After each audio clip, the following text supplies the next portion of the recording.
Maybe took the sound out, so.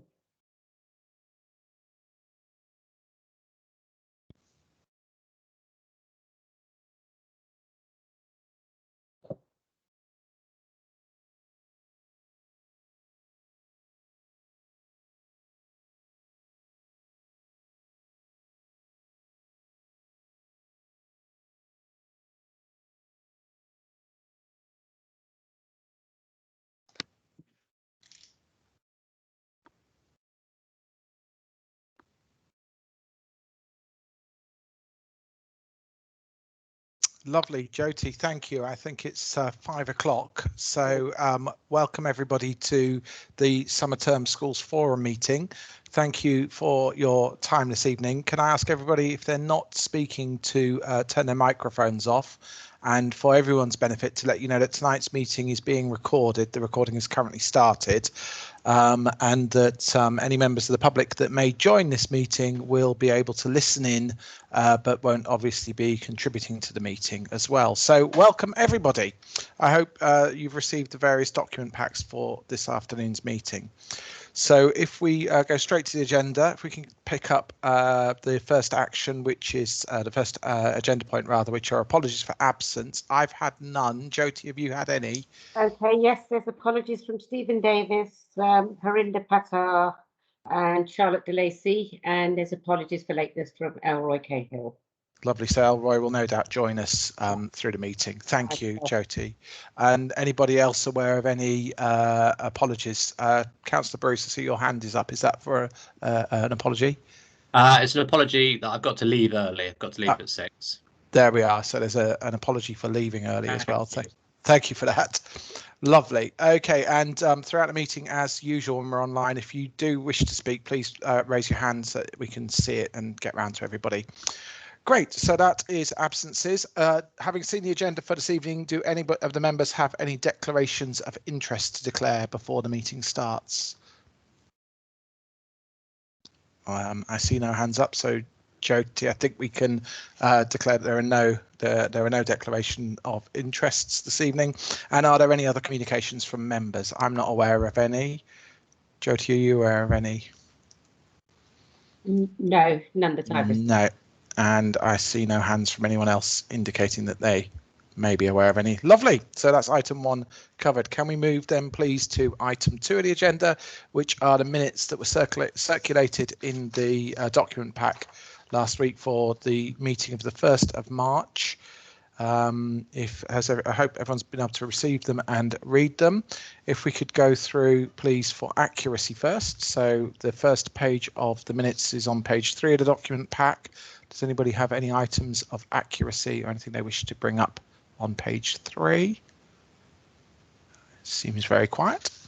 If we look at page 4, similarly, anything that anyone wishes to bring up in terms of accuracy? Lovely. Page 5.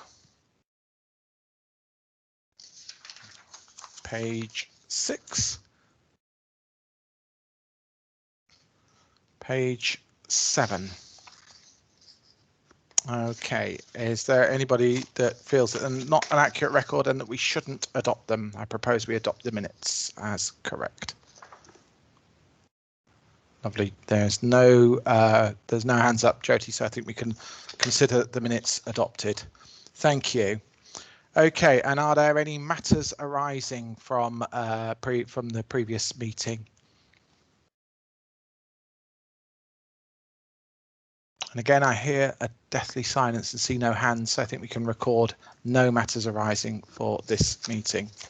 So if we turn then to the agenda for this evening, item number 4, Sarah Walker. Sarah, I think I saw your name come up. Are you happy and ready to present? Yes, I am. I'm here. And Thank you. Welcome. As ready as I'll ever be. Okay, the floor's yours. Thank you. So it's that time of year again when the school capital maintenance programme is being prepared, and this year we have received 4.3 million from the DFE, which is to be allocated to the LA maintained schools. There's an additional 300k available in combined contingencies from previous programmes, which results in a total programme of 4.6748 6.94. So 4.6 million to spend this year. We will be delivering the programme in 22-23 financial years, so looking at starting around about Easter next year. And the programme has considered the public sector decarbonisation scheme, which is being run across approximately 30 schools at the moment, and that is looking to put in air source heat pumps and associated electrical measures, so solar PVs, photovoltaic measures to assist with the increased electrical need that the heat source air pumps require. So that brings down, hopefully will bring down the cost of the electricity and also decarbonise our schools as we move forward. Next slide, please. Thank you. So as I say, only LA maintained schools are eligible for this grant. All the projects are prioritised using our condition survey data, which is held on TF Cloud, the council's asset management data system. The condition surveys were updated last year and just finished this year. So we have brand new data that we're using to take this programme forward. We prioritise works based on the following categories, either mechanical and electrical, which I think speaks for itself as heating systems, ventilation systems, electrical upgrades. Envelope, which we consider to be roofs, windows, anything structural that needs to be done. And then health and safety, site security and safety of users are our main topics for that. So this year's programme is proposing 45 projects across 32 sites. We've got 14 mechanical electrical, that actually breaks down to 13 mechanical and 1 electrical, 24 envelope, 14 roofs, 3 window projects and 7 structural items that we're looking at, and then health and safety. Well, there's 7 of them and, across the portfolio. So I've put the whole programme in here so that you could all have a look, obviously. You can, I don't think there's any point in me talking through it. There's a lot going on. If anyone has any questions, please feel free to shout out, but we could just perhaps click through these relatively quickly. If anybody has anything that they want to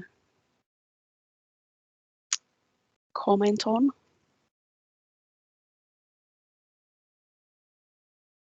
And I think that's it with the school capital maintenance programme. There are another 2 items that are included as part of this paper. So the school CAD plan update and suitability and sufficiency programme. This is a requirement of the DFE that we do this every 2 years, and enabling the suitability and sufficiency, we need to have accurate CADs. So it's all done at the same time. The information is used for our annual SCAP returns, which in turn is used for allocating funding. So it's important this information is correct. And we've always done this ad hoc in the past. So every 2 years, we're re-procuring it. So we're looking at doing this for the first time in terms of procuring it to run over the next 4 years, so that it can be a call off, and it will be a slightly smoother process in terms of getting the programme done.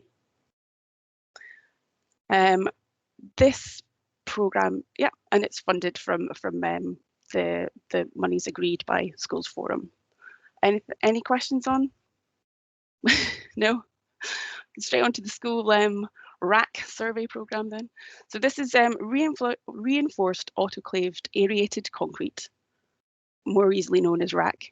It's a lightweight form of concrete, and it was used commonly in building as a building system from the mid-1960s to the mid-1980s, mainly in roofs, but occasionally in roofs and floors. As part of our recent condition surveys, we asked our surveyors to assess our current building stock because we realised we didn't know whether we had RAC or not within the school portfolio. So based on a non-intrusive survey and their knowledge of the age and construction of the buildings, 16 schools were identified that might have RAC. So now we need to do a specialist intrusive survey by a structural engineer to confirm whether that's actually the case. And then once we know that, they will then advise us on an appropriate monitoring and maintenance regime.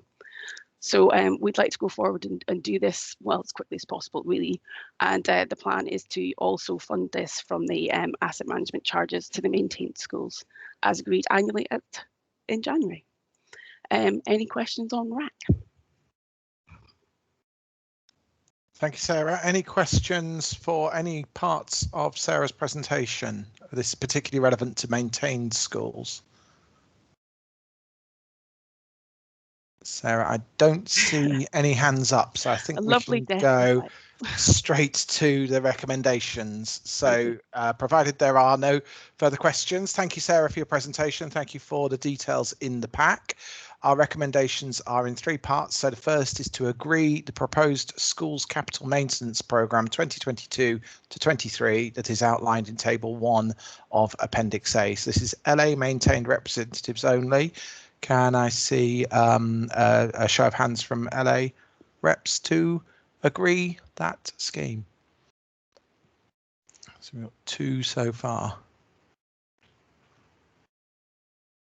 I'm getting there.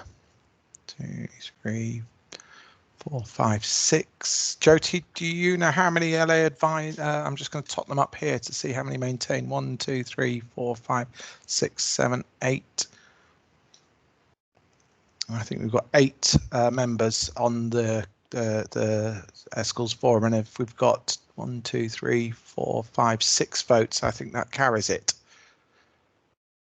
Thank you. Okay, so we've agreed the proposed schools capital maintenance programme. So now to the second vote to agree the proposed CAD update suitability and sufficiency programme to be delivered in 21-22 and 23-24 as outlined in section 3.2 of the reports, the second part of Sarah's presentation. Again, if we go to LA reps for that, please. Maintained school reps, sorry. And I see 1, 2, 3, 4, 5, which out of 8 carries that too. So thank you very much. And the third recommendation has disappeared for a moment. So I'm going to it is to agree the proposed RAC, RAAC, that's that specialist concrete survey programme to be delivered in 2021-22 as outlined in section 3.3 of the report. Again, over to LA maintained colleagues, please, for a vote on that. So I see 4, 5, 6. There we are. So that's carried 2. So there we are. I think we've completed all those recommendations. Sarah, thank you very much. Thank you very much. Thanks, everyone. Thank you. Lovely. OK, so if we can move on then, please, to item 5 of the agenda. I think Shelley is presenting the DSG budget outturn for 2020-2021. Shelley, are you there? Oh, sorry, I see Christine, you've popped up. Are you taking this one, Christine? We thought school balances was next. Or the agenda in the wrong order, the pack in the wrong order. We've got pack in a slightly different order to the agenda. Right. Okay, we'll do the outturn then. Yeah, can we move the slides on? Move the slides onto the outturn. Yeah, sorry about that.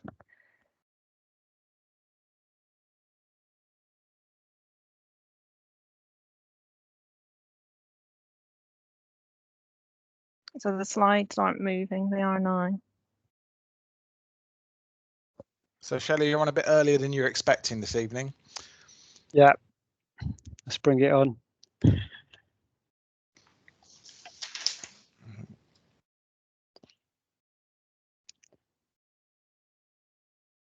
There we are. I think you're there. Ah, yeah, looks like it. Okay. Lovely. Over to you, Shelley. Thank you. Right, yeah, so these slides are providing a summary of the 2021 outturn position for the DSG.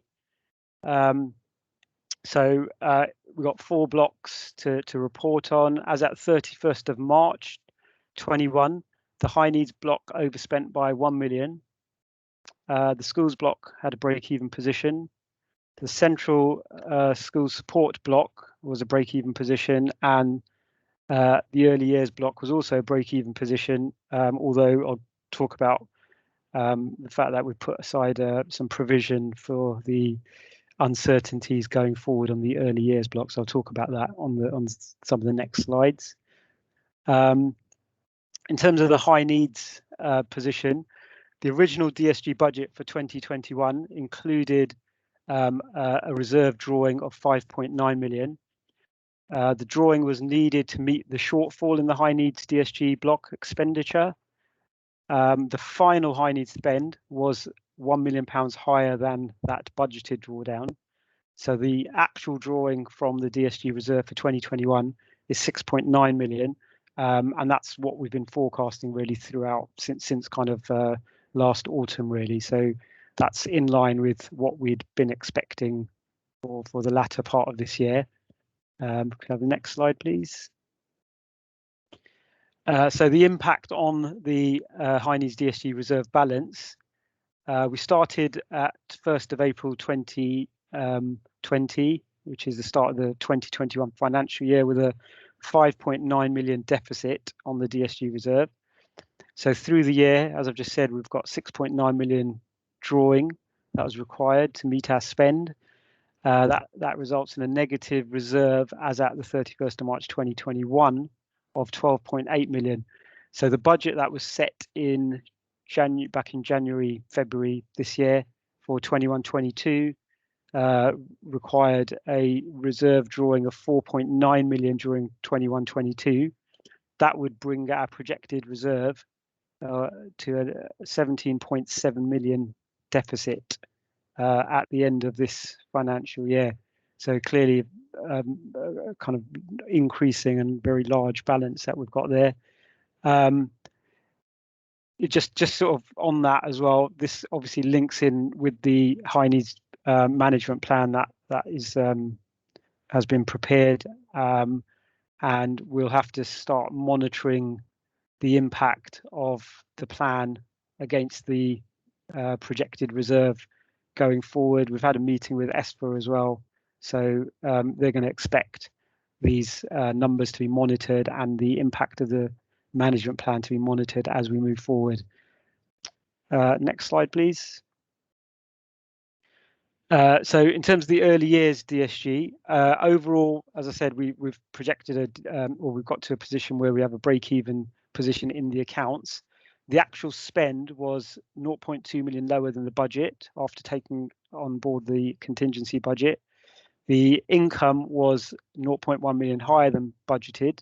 So that actually led to a 0.3 million underspend against the budget. We've set that aside within the 2021 accounts and added to that to the sort of fairly significant provision we already have in the accounts, and that's in anticipation of clawbacks for 2021 outturn position and for the 2021-22 funding allocation that has been provided initially by ESPA. So we can move to the next slide, please. So why do we need the provision? There were big increases in the initial funding allocations for 21-22, but these increases were based on the Jan 20 census, and of course the Jan 21 census, which is the next kind of revision of that 21-22 allocation. We've had issues there because of lockdown. It's very likely that there'll be a downward revision, significant downward revision in that 21-22 allocation.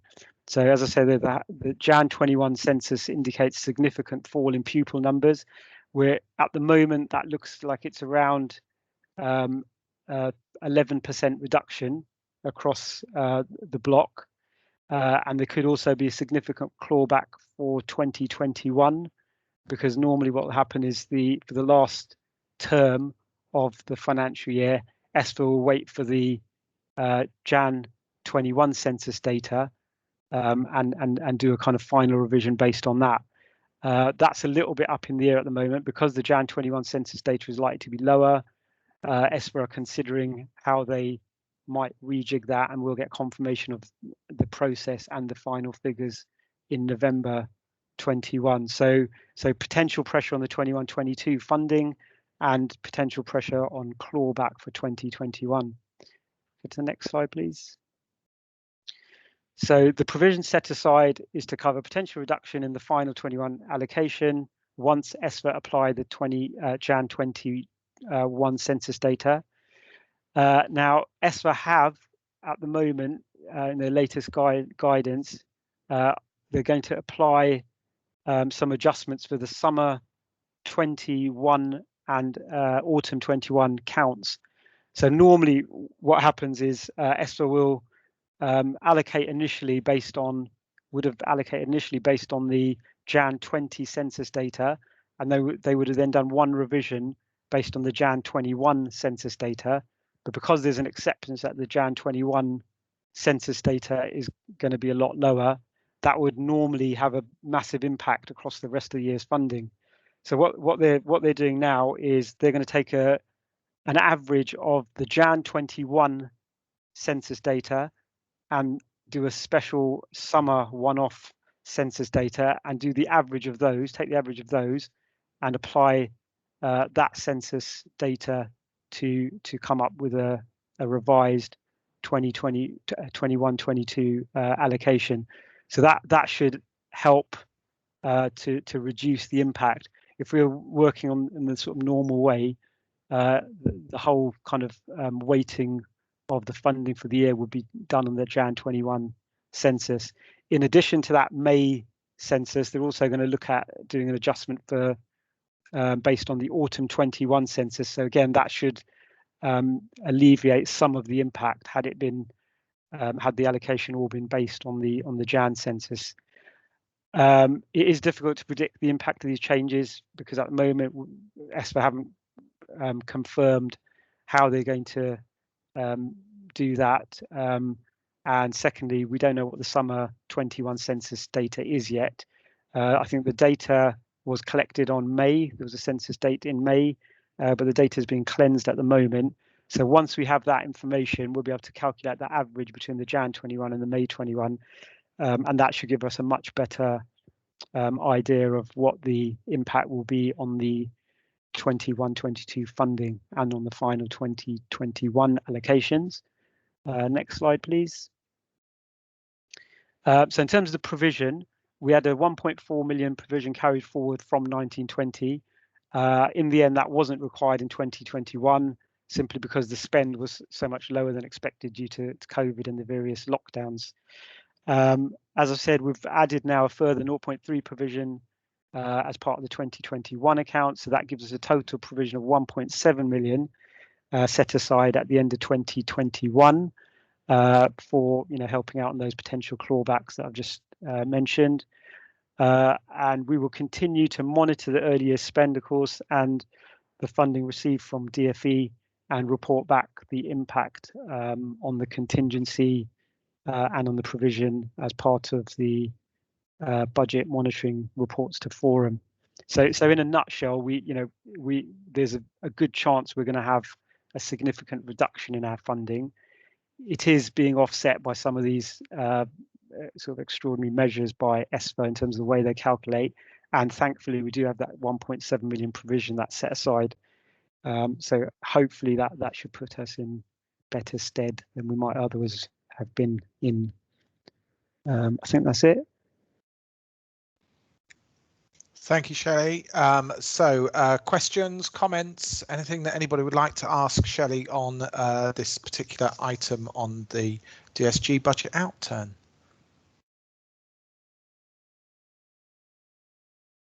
Shelley, I don't see any hands up. Lovely. This is simply an item to note, isn't it? There's no voting required on it. And so when, may I ask then, Shelley, when might we anticipate, this might be an impossible question to answer, but when might we anticipate being able to look at both the clawback and the provision and see how they sort of bottom out? Are we talking into spring next year, or are we further on than that? I mean, in terms of the final figures, it would always be into summer next year anyway for that Right. final adjustment. But in terms of sort of modelling, getting some sort of better idea, once we get this May 21 count kind of cleansed and formally adopted, that should give us a kind of better idea of where we're heading. So I think I would say, next update, September Forum, we should hopefully be able to provide a kind of a bit more information. But of course, it's heavily caveated because, you know, we don't know what's going to happen in the autumn term Absolutely. and next. Absolutely. So yeah, that's kind of where we're at really. And cleansing data takes a month, something like that, does it? Yeah, a couple of Yeah. months, up to a couple of months, because we do Can take- cleansing in house and then it goes off to ESFA and then they sort of come back with the other queries. But we've got a management information team deal with that side of things. Thank you.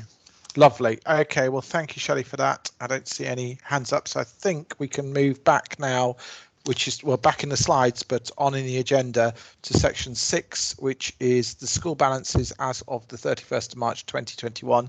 And Christine, I think you're picking that one up, aren't you? Yes, thank you. So this is a presentation for information, and it's comparing the balances held by maintained schools at 31st of March 2021 against the balances held at March 2020. So if we can move on to the next slide, Anita, please. So this slide sort of summarizes the balances held by maintained schools at the year end, 31st of March for the last 4 years. And you can see from that 31st of March 2021, we had 12.2 million of school balances, which is an increase of 1.3 million from the previous year. So the next couple of slides look at sort of how that increase has arisen. So at March 2020, the school balances that were held were equivalent to 7.2% of schools' funding. Had they stayed at that level, because funding has increased, we might have expected the total balances to have gone up by about £500,000. But balances have gone up by more than that, and they are equivalent to 7.6% of schools' funding at March 2021. So that's 7.6% of the 2021 funding. So there's a question come up. Is there a reason why the names of the schools with balances haven't been shared? The written there'll be a further report to September Schools Forum on school balances, and the names of the schools will be in that report. So so this slide sort of compares what's happened with individual school balances in sort of bands of 200,000. So you can see that we had 4 schools with quite significant increases in their balances, so that gave us 1.2 million of an increase. Then we had 28 schools with slightly smaller increases, which total 1.9 million.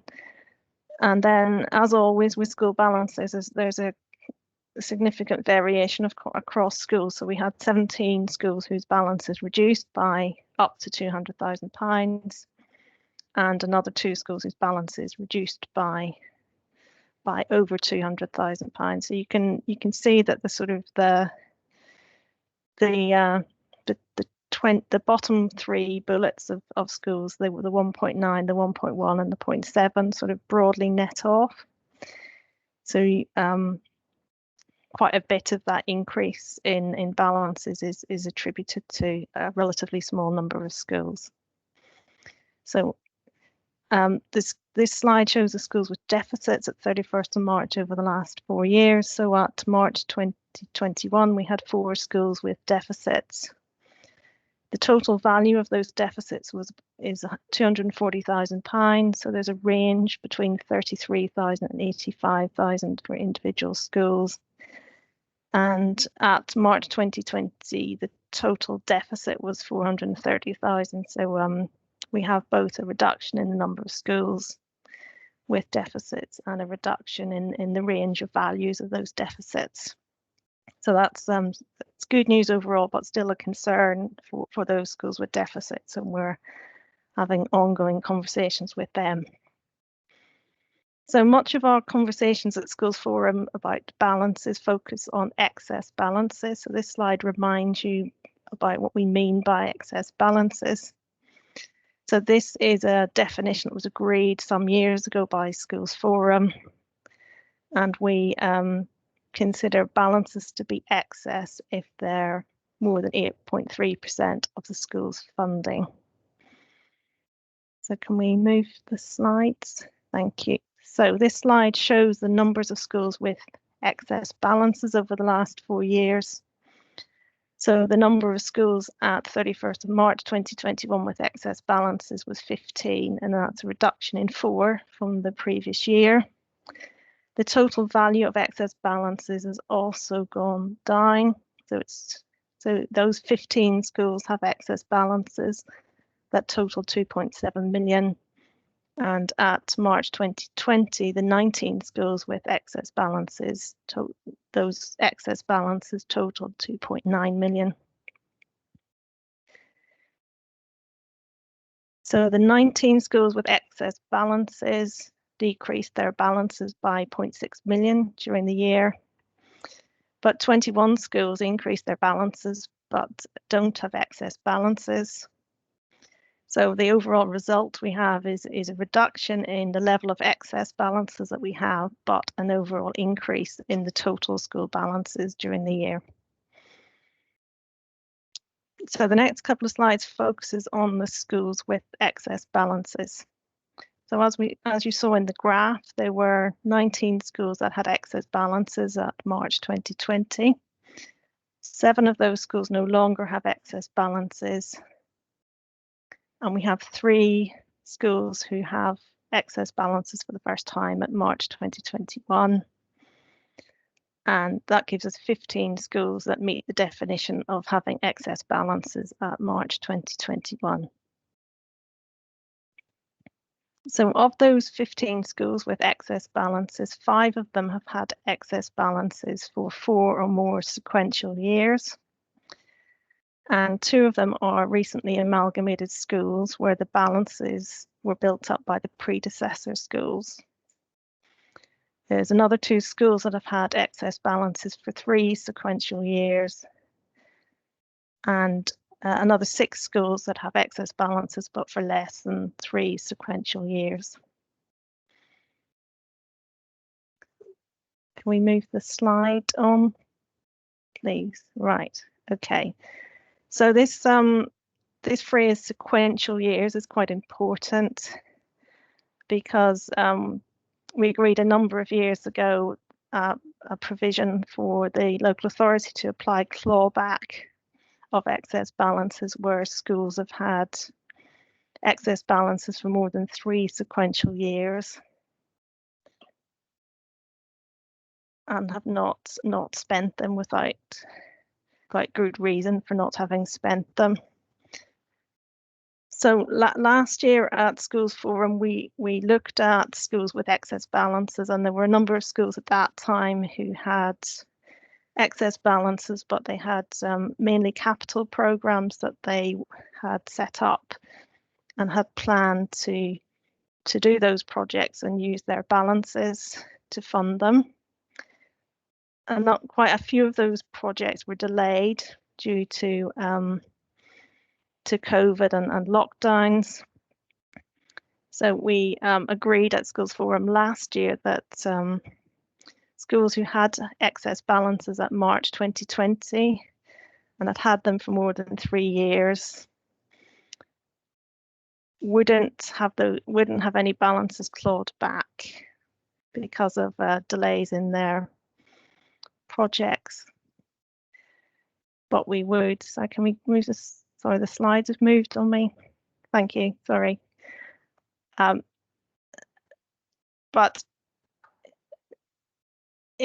where schools had excess balances at March 2020, but they had projects that were delayed, and therefore those projects should have been done by March 2021, that those schools, we didn't claw back balances last year, but this year we said if you've still got those excess balances at March 2021, you should expect them to be clawed back. So in summary, we're saying that if you've had plans for using your balances, they got disrupted a bit because of COVID, we expected you to get them back on track and to follow those through in 2021 financial year. And then if you haven't, you should expect excess balances to be clawed back. So the next slide talks about provisions that we agreed last year for recently amalgamated schools. We have 2 schools with excess balances where the balances were built up by the predecessor schools. And those schools indicated to us that they had various costs of amalgamation that they intended to use their balances to fund. So we agreed that we wouldn't claw back excess balances from recently amalgamated schools, provided there was a plan for using them to fund amalgamation costs, and that those excess balances were used within 3 financial years of the amalgamation. And if there were still excess balances at the end of 3 years following the amalgamation, at that point, we would consider clawing them back. So following September Schools Forum, where we discussed these recommendations, letters were sent to schools with excess balances, indicating the level of balances the council expected them to have at 31st of March 2021, based on their use of balances return that they submitted last year. And those letters advised schools that if their excess balance was higher than we expected them to be, that they should expect it to be clawed back. They shouldn't be allocating those funds to fund new projects in their 21-22 budget, and that they should expect to provide an explanation to the council as to why the school balances are higher than expected. So there you'll see from the graphs and the information we provide, there are a number of schools we now need to go back to whose excess balances are higher than we expected them to be. So we will be following that up between now and September Schools Forum. So the next slide should be, so the September Schools Forum. So we will provide a lot more detailed information on school balances at the September Schools Forum, and that's meeting the information we provided at school level. This presentation is very focused on the sort of overall trends, but the next presentation will have information at school level, and it will include the council proposal for the clawback of any excess school balances at March 2021, following the follow-ups we need to do with a number of schools to explore why they continue to have excess balances when we expected them not to. And we will also provide a summary of the use of balances returns for those schools with excess balances where we're not proposing clawback. So you can see what balances are being held, what the schools are proposing to do with those balances, and why we're not proposing any clawback. So I haven't seen any more questions come up in the chat. Thank you, Christine. Do we have any more? Is there anybody who'd like to comment, bring up any points with Christine on this item? I see. Oh, yes, Catherine has a question. Oh, hello. Can you hear me? Yes. Yes, Catherine. Might be an obvious one. Has the local authority ever successfully clawed anything back? I mean, we have been talking about this for about a decade. I'm just thinking, have we ever successfully clawed back any excess balance ever? Really, just out of interest. No, we haven't. We had great intentions last year, but COVID got in the way and did genuinely delay some schools' projects. And had we clawed the balances back, but this has gone back. They would not necessarily have had the funds to finish their projects. So we had a sort of a bit of a COVID reprieve on this last year. Yeah. Thank you. It just feels it's gone on a lot longer than that, hasn't it? It's been more than just. It feels like it's gone on for a very long time. Yeah. I think it's getting ever closer, but not quite there. Would that be fair to say, Christine? Yeah, we've got a pincer movement on it. We tighten it year after year after year. Thank you. Anybody else on this item? No. Christine, so if I summarise this, it looks like there are fewer schools but higher excesses in those fewer schools. So to some degree, the system's working because people are keeping their excesses below 8.3 in some groups of schools. And I just wonder, when we're looking in September, how much of the 8.3% % excess in each of these schools that are now coming into the window, maybe down to delayed works, and how much, in other words, how much you could draw down below that 8.3% by having fulfilled other elements of your balance return of balance sheet. In other words, we know that some people set it aside for staffing costs and so on and so forth. Yeah. And could those have been realised and bought you under 8.3? I'm not expecting there to be excess balances because of continued delays to projects, because we looked quite closely at the projects that were delayed last summer and received assurances from a number of schools that works were in hand, and there were a number of the projects were actually finished at last September forum, and those that weren't were due to be finished at the half term. So I'm not expecting there to be unfinished capital projects. There may be balances that were held for staffing reorganisations that haven't happened, and there may also be just general increases in balances, because we had a number of schools last year that had excess balances, and then their balances have gone up again. Good. And then they'd reallocated them to new projects. So we've tried to be very clear with schools that, you know, if you've got excess balances and they go up further, you shouldn't be allocating them to new projects. That we should expect them to be clawed back and not be spending them on something else. So September's report will look different from last September's in a sense, and we might be moving one step even closer, Catherine. Yeah, would that be fair to say? Yeah, I think it's hard to tell, not having had the conversations with the schools we need to speak to yet. So we've been sort of focusing on our efforts on establishing what the balances are. So we've recently sort of finalised the closing of the accounts and got the balances information. So it's this next step of the conversations with a number of schools. I think Ian has come. Ian's hand up.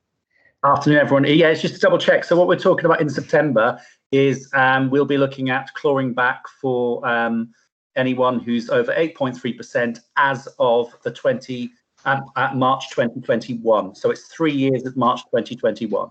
Yes, it's 3 consecutive years at March 2021. Yeah. Yes. Thank you. That's it. Thank you. Thank you, Ian.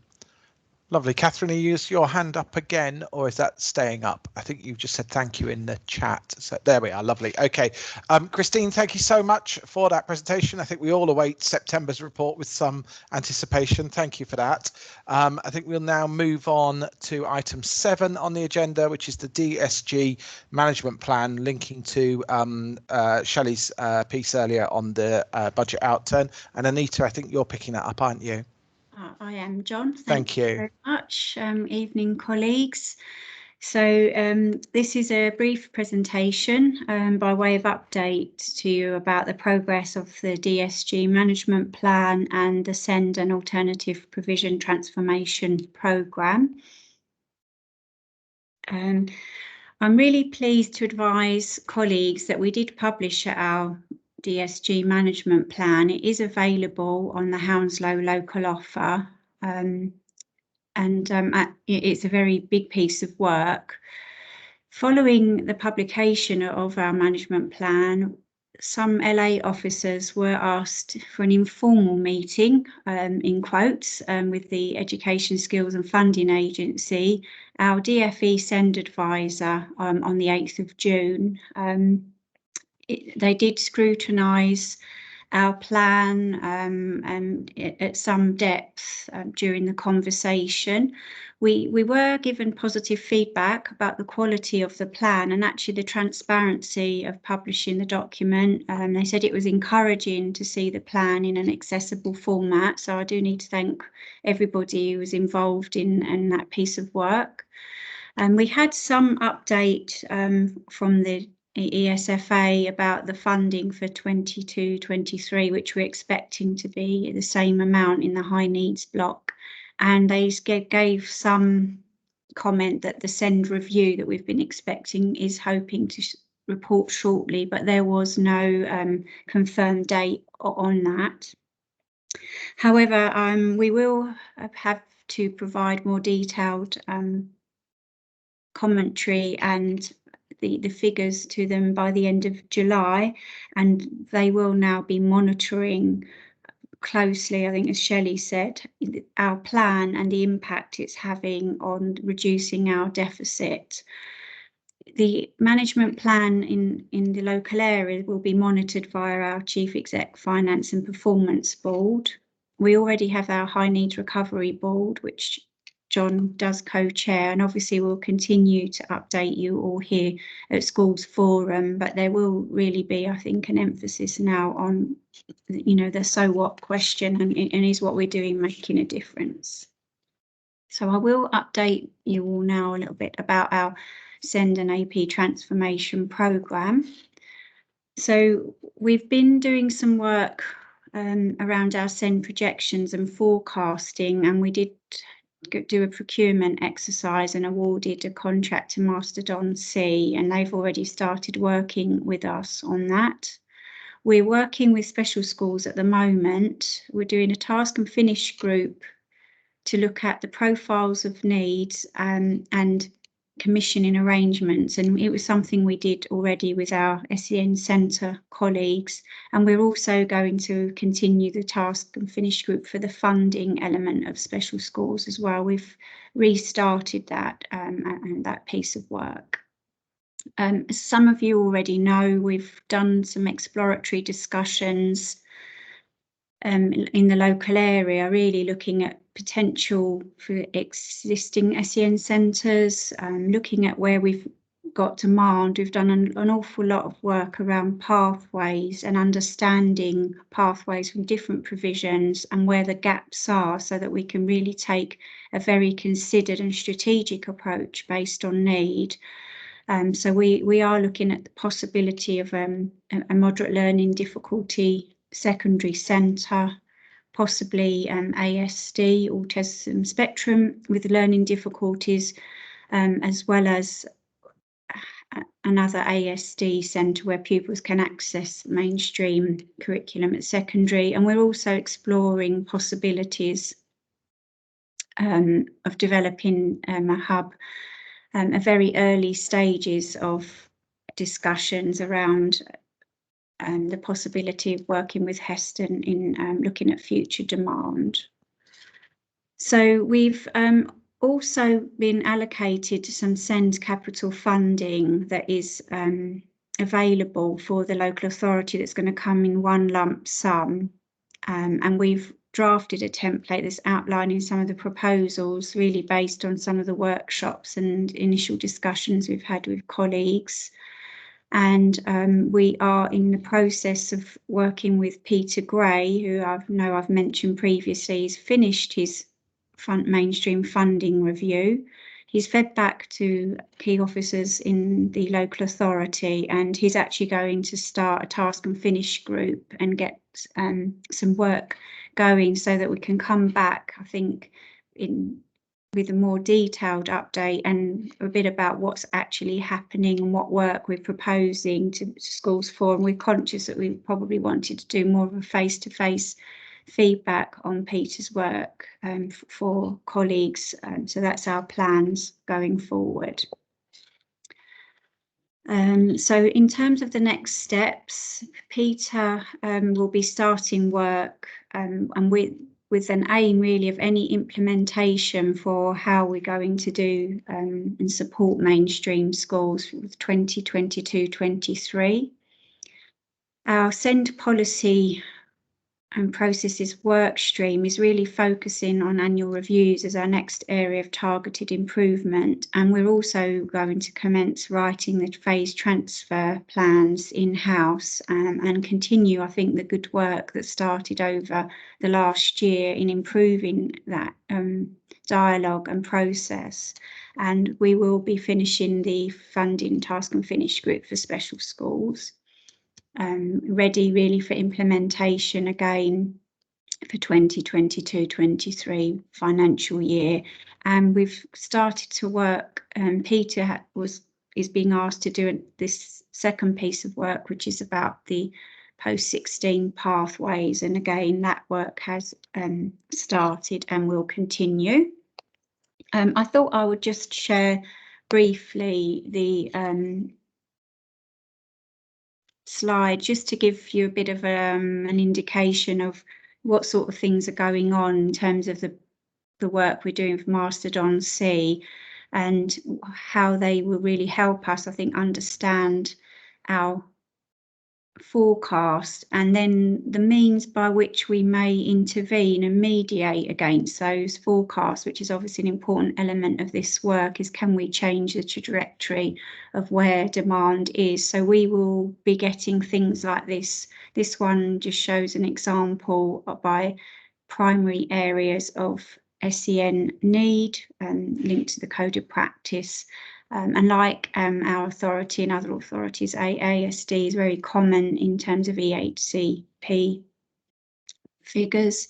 And then the second slide is just, again, an example really of projections broken down with EHCPs by settings and numbers in mainstream school.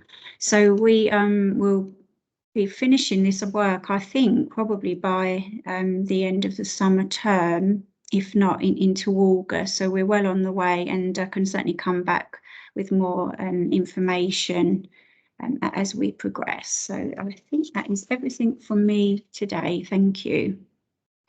Thank you, Anita. Any questions, comments on Anita's presentation? Again, it's very quiet. I don't see any hands. I don't see any chat. So thank you, Anita. I mean, it's clear that, you know, we're past that setting a plan process now and very much into the impact. And as you rightly say, that questions will now be, so what? So what's the outcome? And I suppose that's where it links to Shelley's presentation earlier. So thank you. I know a lot of hard work's gone into that. So thank you very much.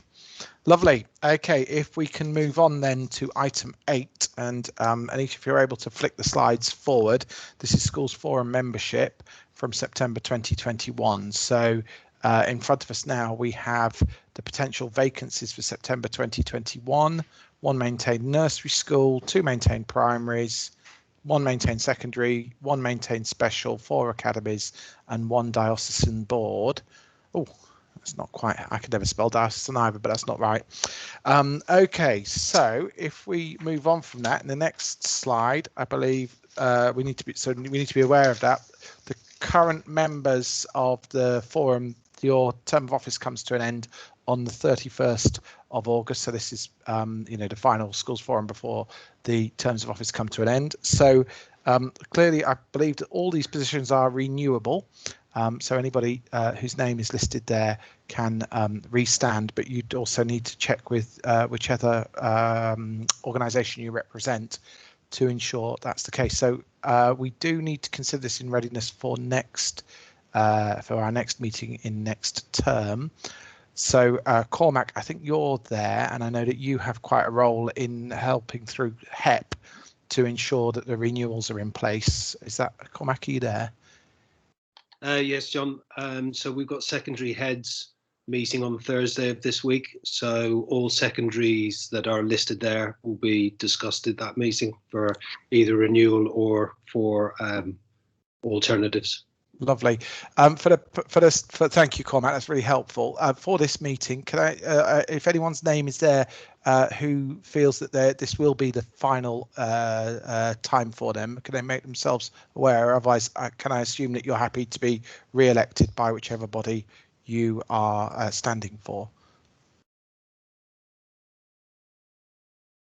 Again, it's very quiet. So my assumption from that is that the list of names here, everybody who is on that list of names is happy potentially to carry on forward, but we'll, you know, clearly confirm that with whichever body they are representative of. So thank you. So we would see those people in September. Thank you very much. Oh, yes, there we are. So thank you, Catherine. Some a comment there on chat. So Catherine has said that she's happy to carry on if needed. And thank you. I'm sure that's true of everybody, that you probably will find you're needed. But thank you, everybody, for that. Lovely. OK, John, can we? Yes, sorry, have I not picked everything? Sorry. Ewan, his hand up. I think Ewan. Oh, I'm so sorry, I missed something. Ewan, I beg your pardon.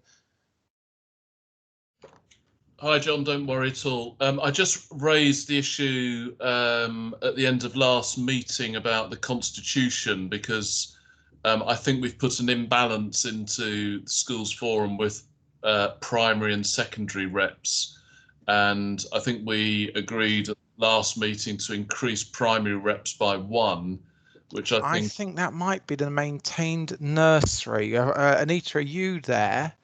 Was that not the previous slide? Yes, John, I am here. So Ewan, in terms of the changes and updates to the schools forum representation, we didn't have a maintained nursery representative.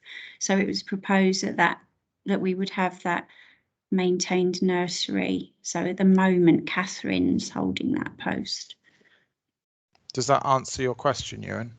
I think it would probably be useful to just have a look at the whole membership again then, because I think all the way through the time I've looked at it, we've tried to keep the balance between primary and secondary even for this, you know, and I know it breaks down into different categories. So if you could recirculate what you understand the membership to be, then I'd like to. Can I just add, Ewan and John, we are going to be discussing schools forum membership as the item in September, so it would. No, I'm happy to wait till then. Yeah, so we, but if you could make sure it's circulated before, then I think that would be useful. Yeah, we can circulate the membership with the notes if that's.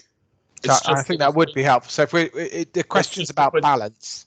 Yes, if we're just doing this bit now, then what we don't want to do is put any imbalance into it for 2 years or another year, when actually somebody can just go, right, I'm done, thanks, you know. So it'd be good to get that done now, I think, before we agree membership.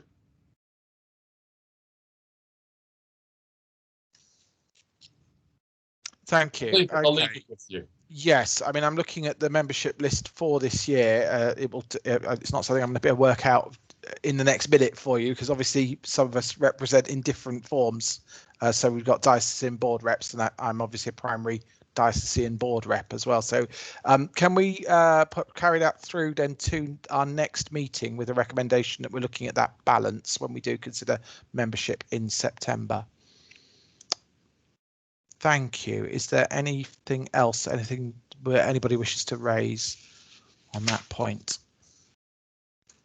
No. Okay, in which case, can we go then to item 9 of the agenda, which is the schools forum forward plan. We've talked a little already about September and schools forum membership.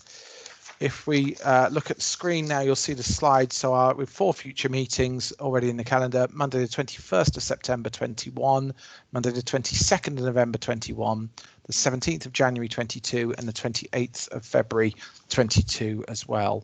And if we go forward, we can see the items currently planned for those meetings. I won't talk through all of them, but you can see them on the screen for the September meeting, there for the November meeting, the January meeting, and finally the February meeting. Thank you if we've noted that. That's great. Thank you very much. Okay, now we do want to have a look at arrangements for future meetings, because clearly the meetings that we've held this year have all been held remotely, and with the government's roadmap as it is, there is the possibility that later next month we will be given greater freedoms, and we have the opportunity to potentially in the autumn term to begin to meet face to face again. And if we do so, that presents a couple of questions to us. First, what time? Because historically we've held the face-to-face meetings later in the evening than we have on these virtual meetings, and then also a venue that would be appropriate for us to meet, because again, where we meet in the borough and parking and so on has significant impact on everybody. So I suppose there are 3 things we want to discuss. First of all, are we keen to meet face to face in September, provided that the roadmap allows it? Second is, do we have a preference for time? Do we wish to revert back to a 6 o'clock meeting if it's face to face? Is a 5 o'clock meeting better, or should we consider something very radical and do it, say, during a school day or something like that? and then finally a venue. And Ewan, I don't wish to speak for you, but can I just see from an indication from you whether you would be happy to host going forward in your library, or is that too much to ask? That would be fine, John. Yeah, Thank you. If people were happy, that's fine. Thank you. So I don't wish to, somebody else may wish to host as well, but it's a very kind offer, and we all know Isleworth and Zion how to get there as well. So if we take those one at a time, will meetings still be recorded if we meet face to face? I think you could correct me on this, but I think the purpose of the recording is purely because it's online, because if we were meeting face to face, there's always the possibility that interested members of the public can come and join physically be in the room whilst we're holding the meeting. Am I correct there, Jyoti or Anita or Christine? Yeah. So do you remember at the Civic we had that opportunity? Yes, we are. Okay, so that answers that question. Can I just see then thank you. So can I just see then in terms of face to face, how do we feel? So possibly a show of hands if we're keen to meet face to face in September with the provision being allowed by government. So those that feel that was something they'd like to do. Right, we're going pretty quickly through. It's looking like most people are keen to meet face to face. Thank you. Is there anybody with strong reservations? Feels that there's anything that I've missed? So perhaps strong reservations. If you could turn your mic on and just share some of those with you. Karen. I don't know if yours is a strong reservation or not. Sorry, because the hands are up. I've got my hand up. Thank you, Catherine. So please. Just to say, obviously, would much prefer face-to-face because it's real and first-hand. But at the same time, I have huge reservations about the government's ability to make that decision. So I think, if it feels safe as a group, I think, yep. But otherwise, yeah, let's wait and see because it's totally to know. I think pretty quickly we'll know early in the new year whether or not face-to-faces are happening, because I imagine by then we will have had a face-to-face of some form connected with our schools, either in our school community or in the local authority by that stage. But if we sort of work on the premise that it is likely to happen and to be recommended that we can now meet face-to-face, you'd be happy to do so, would you? If it's considered safe locally, I think yes, yeah. And obviously, if we were meeting at Ewan's school, or you could meet at my school indeed, but if we were meeting at Ewan's school, we'd have to make sure that we complied with his risk assessment at the time as well. Okay, it seems there are more people in favour of a face-to-face meeting than those with great reservations. Is there anybody else that does have a reservation? Anything they want to share with me? No. Okay, in which case what I'm going to propose is that going forward for September, we are planning to have a face-to-face meeting subject to government and DfE approval and and that we can meet the requirements of the venue in which we are meeting. So I've suggested Ewan's library. Thank you, Ewan. Is there anybody else? Does anybody have a venue that they feel is more appropriate, or how do we feel about going back to Isleworth and Zion? Can I just see, has anybody got hands up there? In which case, can we take a sort of a show of hands for people that would be keen to or happy to go back to Isleworth and Zion?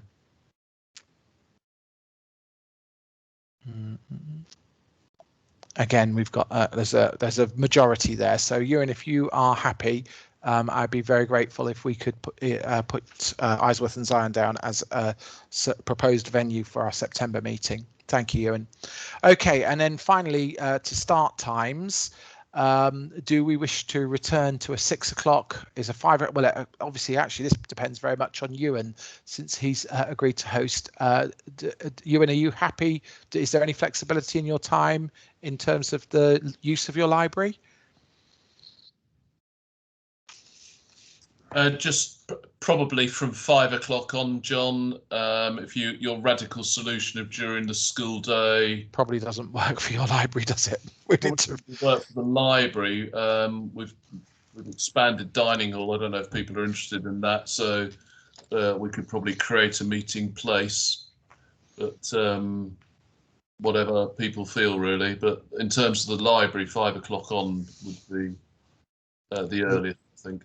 Lovely. Okay, I've got 2 hands up. Let's just take, so Mina, your hand's up. Do you have a view? Oh, sorry. No, that's that's fine. okay. 5 o'clock sounds good. 5 o'clock sounds good for you. Yes. Councillor Bruce, I see your hand is up too. Yeah, I was just going to add about, I mean, I know you mentioned about starting it during the day. Obviously, there are logistics for if we're going to have it in person at a school, but just the fact that as it is meant to be a public meeting and members of the public are meant to be able to turn up if they can. I mean, I'm not sure we've ever had anyone, certainly as long as I've been coming to them. But if they are, then the reason that council meetings are in the evening is so that people can do that after work. That was one of the reasons. So it would put a kibosh on that and may make, I don't know whether it would, but may make the meetings invalid. So I would suggest that, 4 onwards would be the most sensible time. But, Ewan said 5, then that seems fine. That's a very fair comment. Thank you. Yes, it might well be easier for members of the public to attend later. Okay, so 5 o'clock seems to be a time we're coalescing around. Does anybody have, well, how do we feel about 5 o'clock? See a show of hands, if we may, in favour of a 5 o'clock meet. Okay, I think we're reaching a majority there.